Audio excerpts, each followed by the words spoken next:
and welcome to the AI 2030 show series on women shaping the AI future. I'm your host, Daniela Muhaj, and in this series, we explore artificial intelligence through the lens of extraordinary women leaders. Today, I'm honored and thrilled to introduce our guest, Phaedra Boinodiris. Phaedra is a fellow at the Royal Society of Arts and currently leads IBM Consulting's Trustworthy AI practice. She has been a passionate advocate for inclusion in technology over 2 decades now, and she co-founded the Future World Alliance and authored the book AI for the Rest of Us.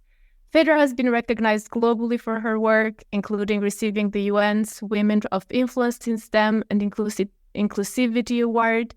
And then today, we'll dive into her fascinating journey, her work on AI ethics, and her mission to create an inclusive future with AI.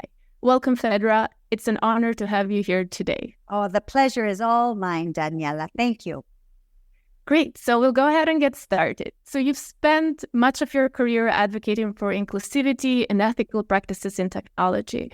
What initially drew you to AI, and more specifically to the area of trustworthy and ethical AI? Was there like a defining moment or like a key influence of steering you in this particular direction? Well, my background is actually from the gaming industry. And this was early in my career. I had been a serial entrepreneur with video games in particular. And when I first joined IBM, I was keenly interested in the intersection of AI and play. And we were doing some really innovative things with the intersection of AI and play, in particular to solve problems. We called this sphere serious games. And that's really, again, where I got very, very fascinated by AI and really began to recognize just how powerful of a tool it is. And I noticed also over time that one can, even with the very best of intentions, inadvertently cause either individual or societal harm. And the way I recognized this was by watching the news.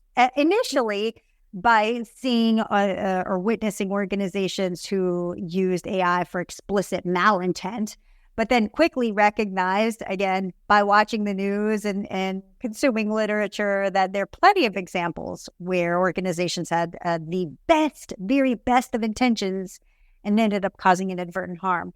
And the more I dug into it, the more I recognized that this is absolutely not strictly a technical problem at all with the technical solution, but one that is socio-technical.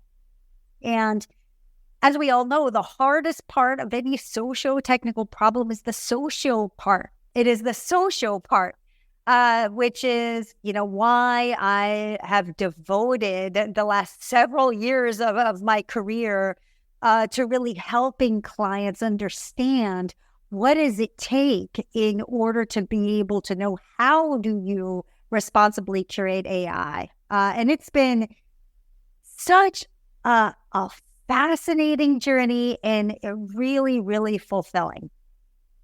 That's a fascinating journey. And I really appreciate you taking us to the beginning, like in the days where AI hadn't captured the popular imagination quite yet. And you've been there along the way. So technology probably just dated me. Oh, well. Well, experience is wisdom. And it sounds like you've made the most out of your experiences and you approach them with an awareness and interdisciplinarity. It's like it's not just the technology side and the technologist point of view. The social side is also very integral. And that's, I think, an understanding that we're more attuned to now, but has taken its time to evolve.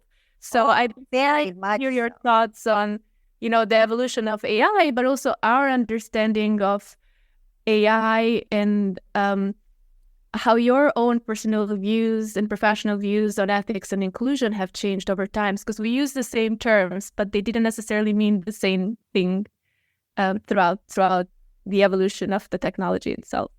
It is true. I think it, again, back to the hard part of any socio-technical challenge is the social part. It really begins with, do you have the right organizational culture required to create AI responsibly? And I think what has happened historically, and again, this is organizations who have the best of intentions, as I said, sort of that's the big preamble, is this lack of understanding of who should actually have a seat at the table when it comes to having conversations about AI. I mean, just look at what's happening in schools. Where is AI predominantly taught today? If you're lucky enough to take a class in either data science or AI, it is probably in a higher ed institution in the School of Engineering or Computer Science, right? And just that alone sends a message. It communicates a message of who belongs and who doesn't belong. So, now that more and more it's becoming accepted to have a human-centric approach to things like AI and really understanding the real nature of data. That data is an artifact of the human experience. With humans, we have over 188 biases and counting, so all of our data is biased. And how important it is not just to have the data, but an understanding of the context of how this data was even gathered, from whom it was gathered, right? The context and the relationships around the data is critically important. And to make sure you're bringing in the right domain experts, right? It opens up, I think, an understanding of who needs to have a seat at the table, who historically has been messaged that they don't belong. And this includes people, again, who have domain expertise. It includes designers, psychologists, sociologists, anthropologists. It includes legal experts, right? And I think this is one of those things, this multidisciplinary approach that needs to happen when thinking about how do we design, curate, procure AI models that reflect our human values, that reflect our principles, and how do we make sure that we're building models that actually augment human intelligence? What is the experience like of a person if they've been augmented by AI? How can we measure that they've been empowered? These are not strictly technical questions at all. Those are fantastic points. I could go in so many directions with the insights that you've given me, but I would like to circle back on one main point and then add a new aspect to the conversation we're having. And this is the idea of having a seat at the table. What does it specifically mean in this case? Because there's a lot of talk about, the life cycle of AI. And like you said, good intentions are good, but not sufficient. And sometimes they're not a guarantee that there will not be unintended consequences. So the second aspect of that is this idea of trustworthiness. How do you bring that to such a complicated process where you're trying to be inclusive and representative, hopefully not just on the tail end of the life cycle of AI, which is more of the implementation and deployment, but throughout the entire process. So if you could speak to that from your experience at IBM and also maybe from an industry perspective as well. Yeah, I think again, back to schools, a seat at the table, we're communicating who has a seat at the table based on what we see in schools. So I think one of the first things we need to do is really have a deliberate approach towards what does a multidisciplinary curriculum look like in a higher ed institution. One that brings in schools of philosophy, schools of government, you see what I'm saying, as well as the engineering school, as well as blah, blah, blah, blah, to make it linguistics, right? Make it multidisciplinary versus just messaging. This is for students who self-categorize in this way. You follow? And then, indeed, bring this curriculum much earlier on in people's academic careers, like middle school, high school, and don't have it in comp sci class, have it in social studies class, because we need to be messaging to everybody. Here's what AI is. here's how to use it in a responsible way to be a critical consumer of AI, right? And this, again, needs to be taught in a far more accessible and inclusive way. Now, what this means in practice in industry, right?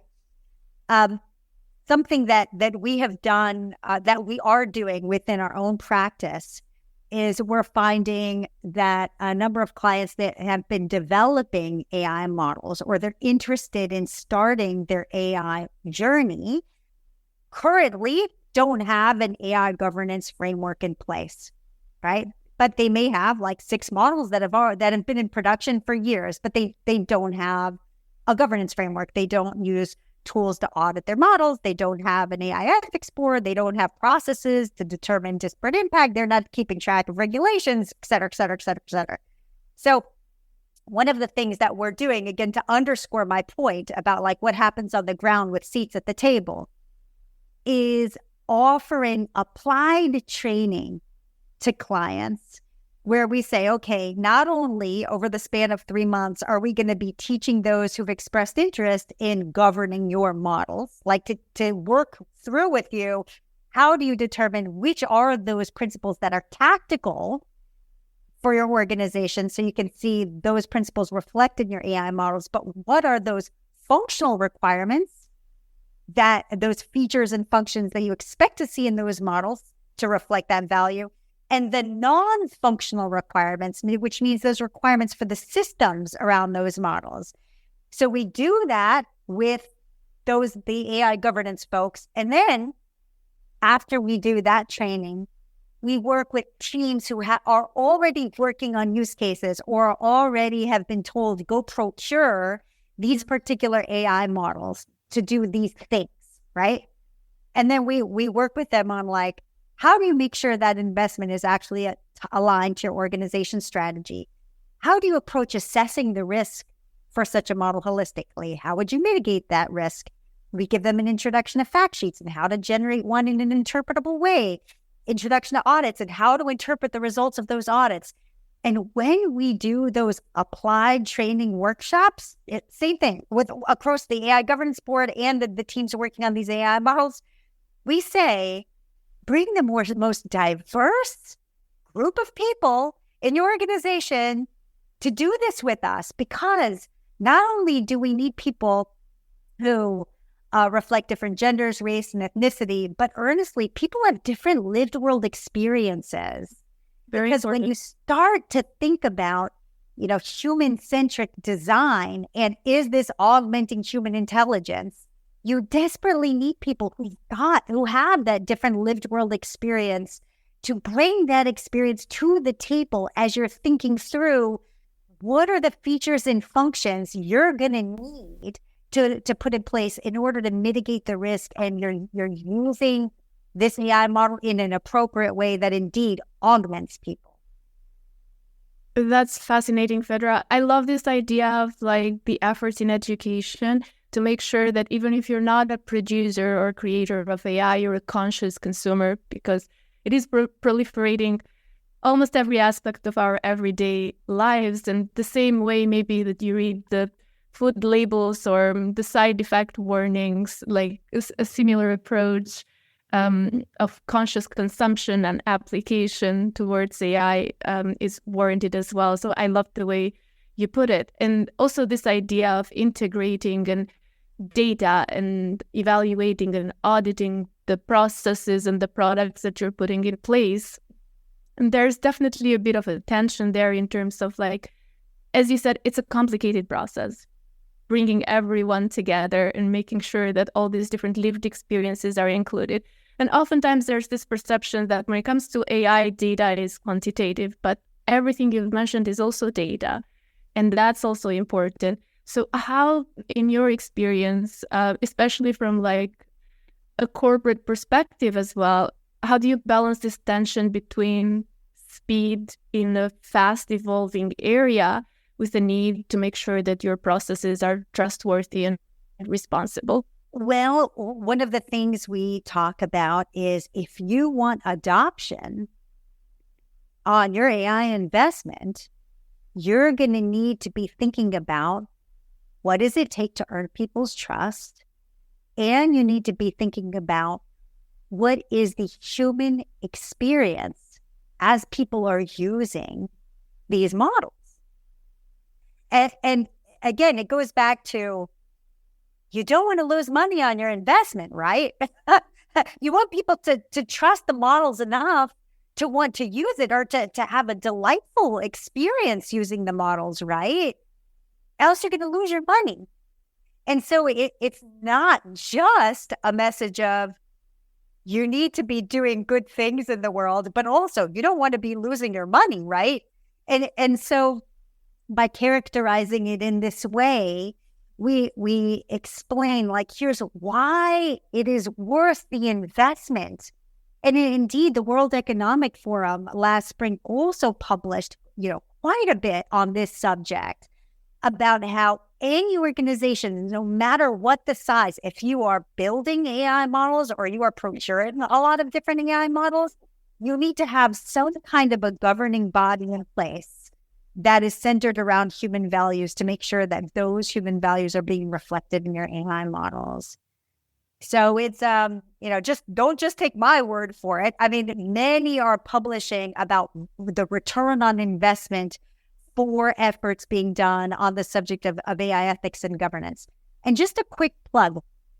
So the people who are being tapped as being accountable for AI model outcomes within organizations, their job is big.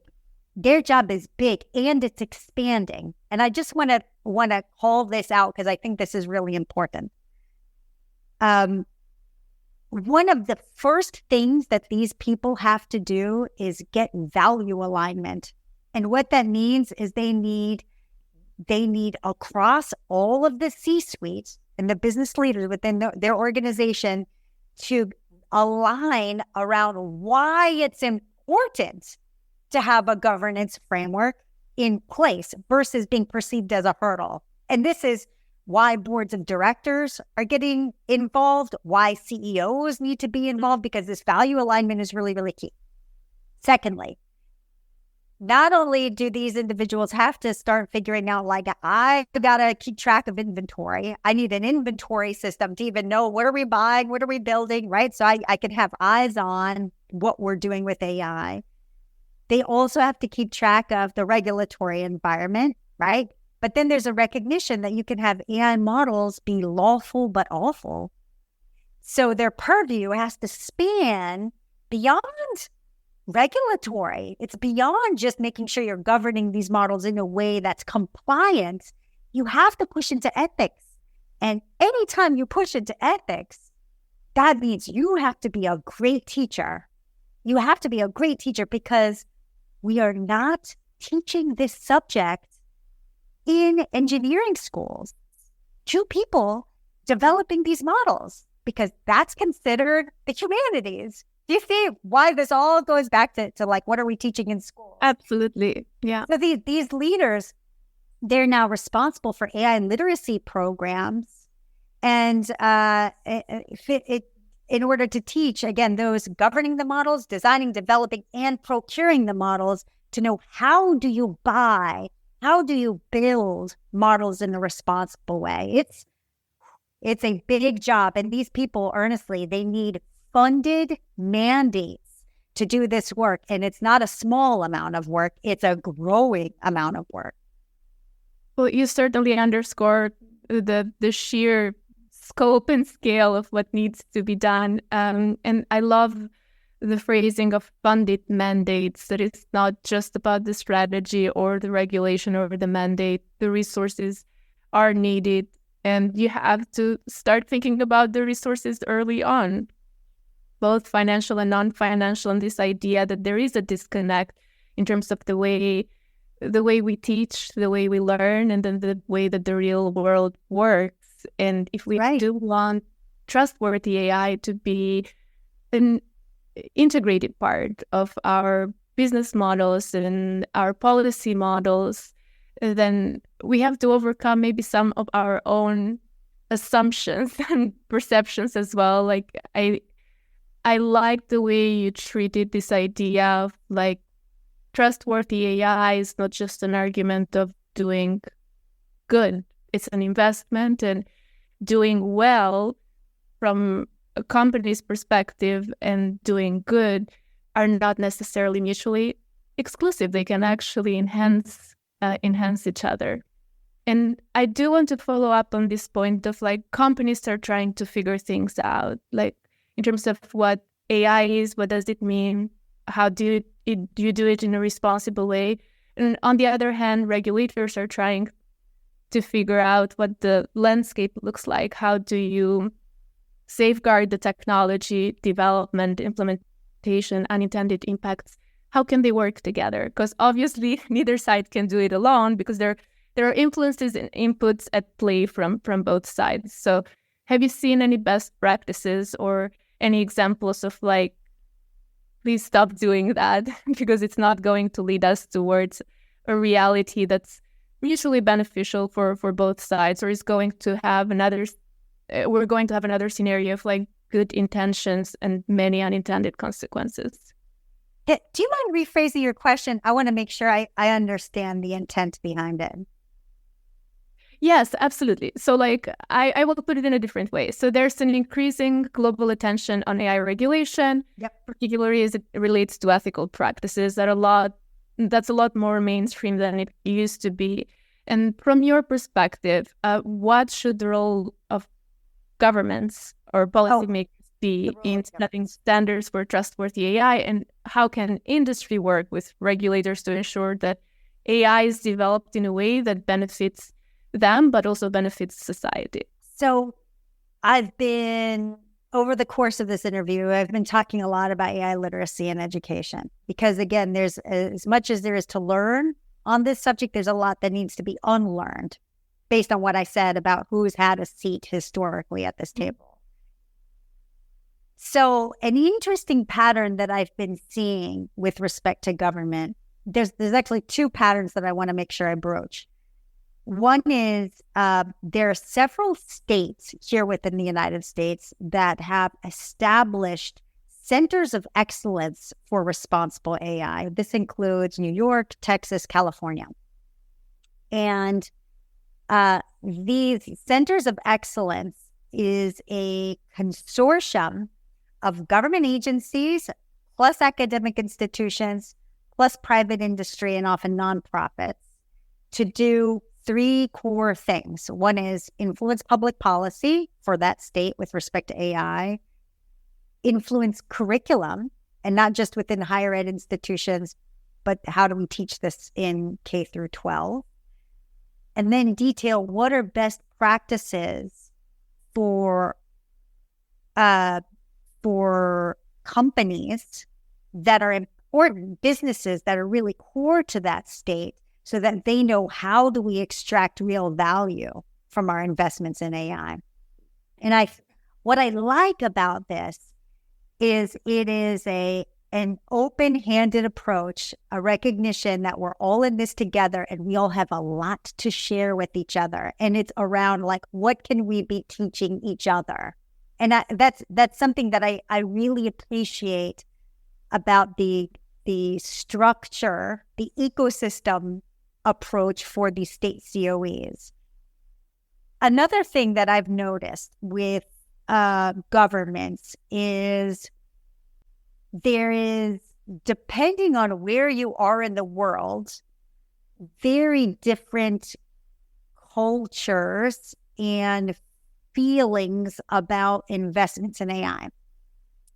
So, for example, in some parts of the world, this will be no surprise to you, there's a big race. Hurry up. We don't want regulations in government because we're trying to encourage more companies to move here and more AI companies to move here so that we can build jobs. So we want to deregulate this space, right? Move, fast. Other parts of the world will say, I am frozen in fear. I have tremendous trepidation, but I recognize that if we aren't on the AI bandwagon, we will be left behind. We have to start somewhere. How do we start in a responsible way? And literally, Daniela, like everything in between. So there's this giant spectrum. And so it sometimes, in my role, it's like whiplash going between, the different cultures.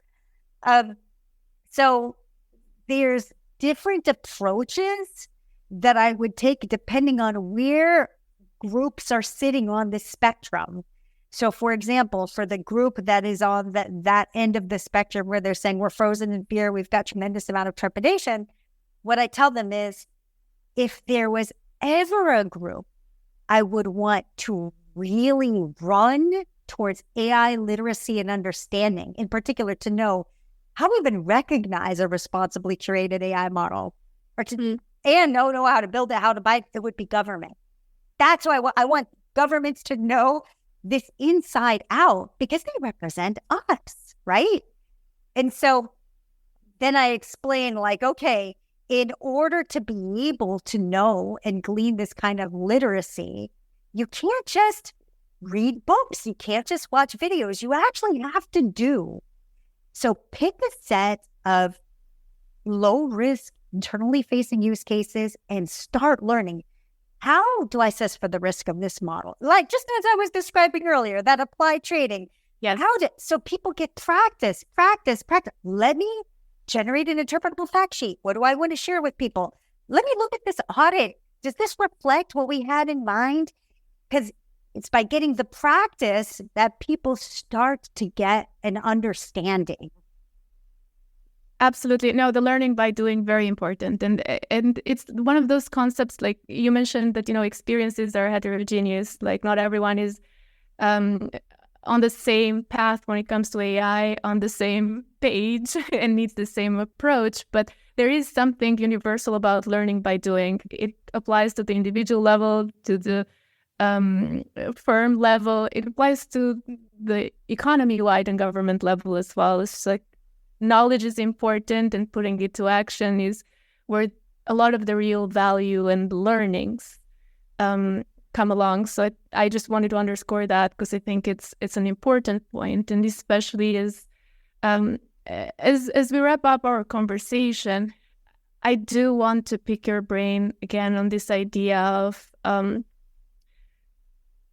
you've accomplished a lot, and you strike me as someone who continues to learn and do and adapt your approach and try to make a positive impact in the world. I think that's something that stood out to me as I was looking at your background. So for those that are just starting out in this field, particularly as we spoke earlier, individuals from underrepresented backgrounds, what advice would you offer on how they can make a difference in AI and with AI to build on some of the themes that organically have come up in this conversation? I want your audience members to know that irrespective of what degree you have, what your skill set is, what your competency is, you have a seat at this table. You do, just by the sheer fact that you have a different lived world experience.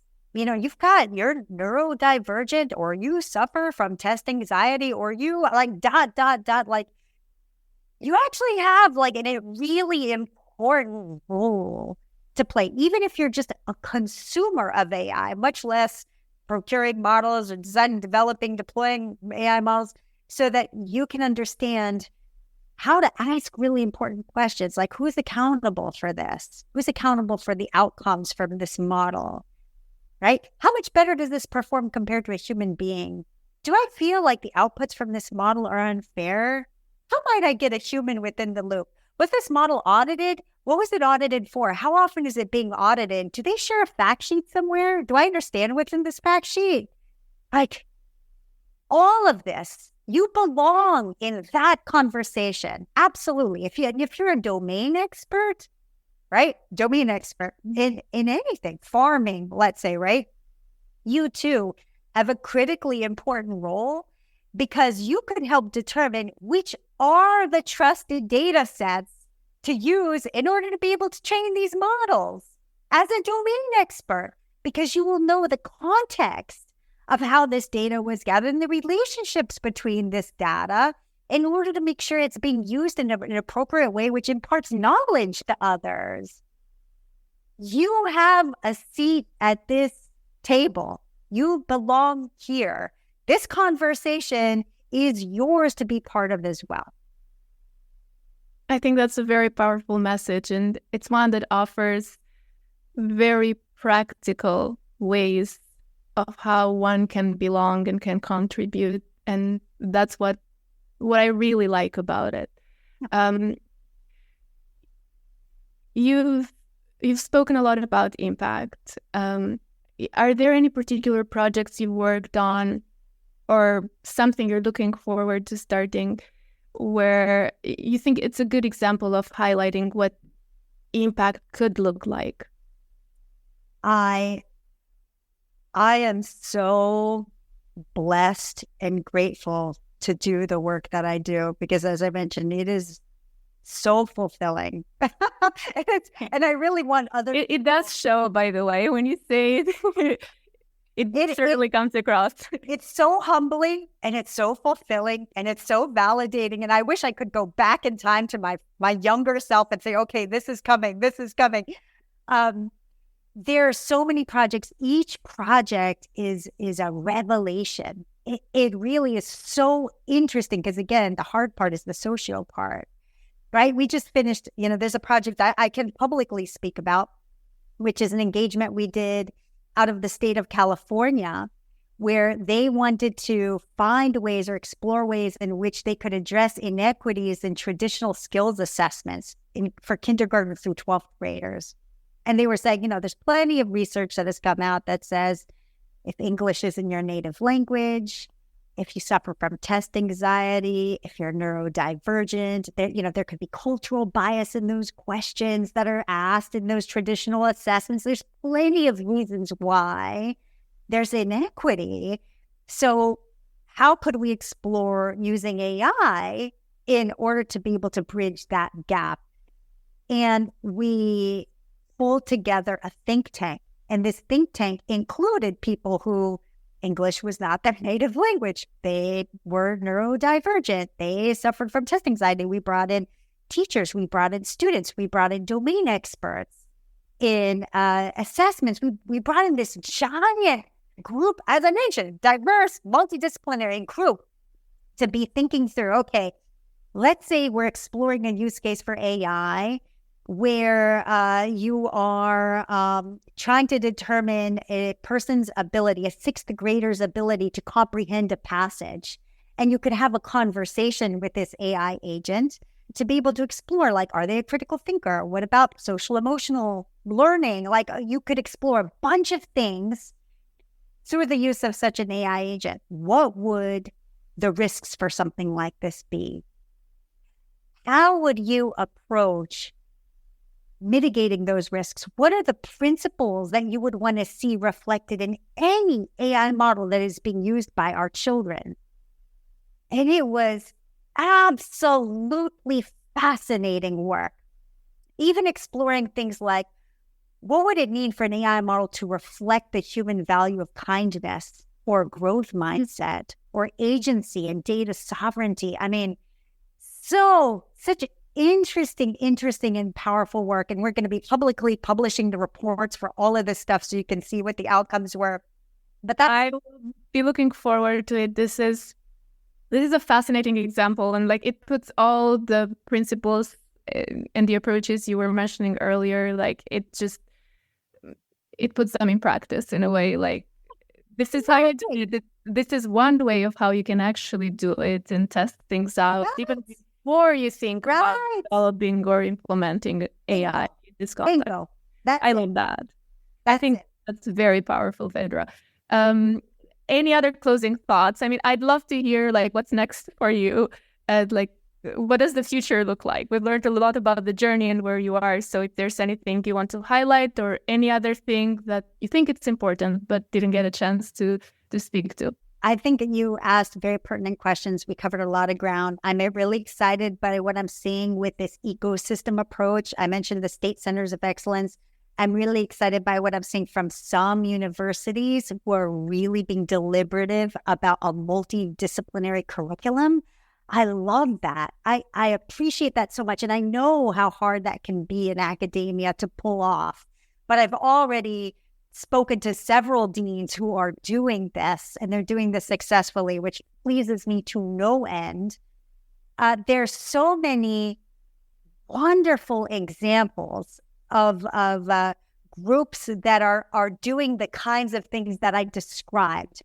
I think what is critical to now message is at scale, that message of you belong in this conversation too. This doesn't exclude you because you're not a computer science major, a data scientist, or you have a PhD in AI. Like, that's not a thing, right? It's important to recognize how critical it is to have a multidisciplinary approach towards all of this.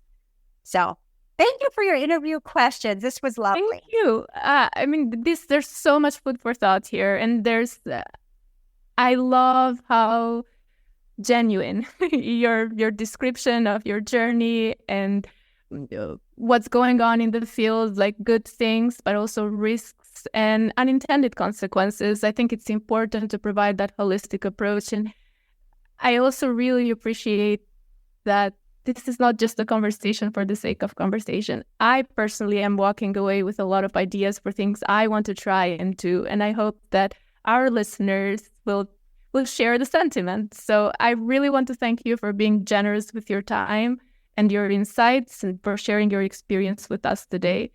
And I really appreciate the dedication that you have to building intentionally a more ethical and trustworthy AI future. I personally find that to be very, very inspiring. Oh, you made my day. The pleasure was all mine. Thank you again for giving me the time. Thank you, Phaedra. And then just for our listeners, we hope that, again, this episode of AI 2030's AI Horizons left you as inspired as I am and we are. And if you know of a woman making waves in AI, leading with innovation, advocating for responsible AI, and shaping the future, we encourage you to nominate her for the Women in AI Leadership Award. Nominations are open until September 30th. And again, thank you for tuning in today. Thank you to our amazing speaker, Phaedra. And until next time, stay curious, keep pushing boundaries, and continue expanding your AI horizons. Excellent. Thank you.